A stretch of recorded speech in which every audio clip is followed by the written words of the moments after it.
That's actually the hugest thing. I mean, it's nuts. The biggest star in Japan. He's like the Sakuraba of the new era, and he's coming here to fight me, and you know, and it's a huge deal. I'm not quite as his level in the U.S. You know, there's way more bigger stars than me, and I was just talking about that, and you know, he has a lot on the line, and I have a lot of the line here, and I feel like it's my coming out party, and I'm looking forward to it, man. You know, Jake's my homie. He's like my brother. You know what I mean? He's my brother, my big brother especially. You know, and it's funny because it's like, you know, you think like, oh, King Mo. I look at King Mo, Masasi, and then I see Jake, my brother. I'm like, dude, you're fighting Dan Henderson. You know, that's our you know, one of our guys that we looked up to a lot and watched. So to me, it's like, you know, my homie's fighting Dan Henderson. So it's crazy, and you know, it's fun you know, doing this journey together. You know, I still have Shinya at 1, and I still have BJ at number 2. You know, I think BJ. Even with the loss.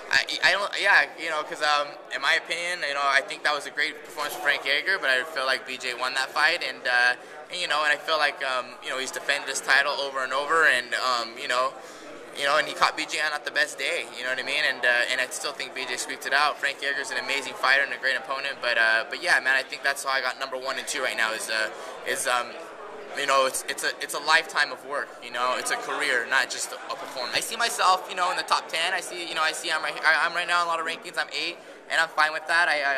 You know, I avenged both my losses. I feel like I'm kind of back where I left off, and you know, that's the purpose of this fight. If I can get through this fight, then I think I should be, you know, in the top 4. Anyone in the top 10. I mean, the guys that are in the UFC would be nice. It'd be like Jay-Z.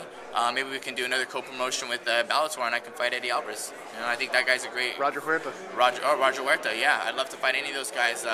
You know, I only mention those guys because I think they're studs. You know what I mean? And that would help me prove that I'm top 10 in the world, or you know, top number 1 in the world even.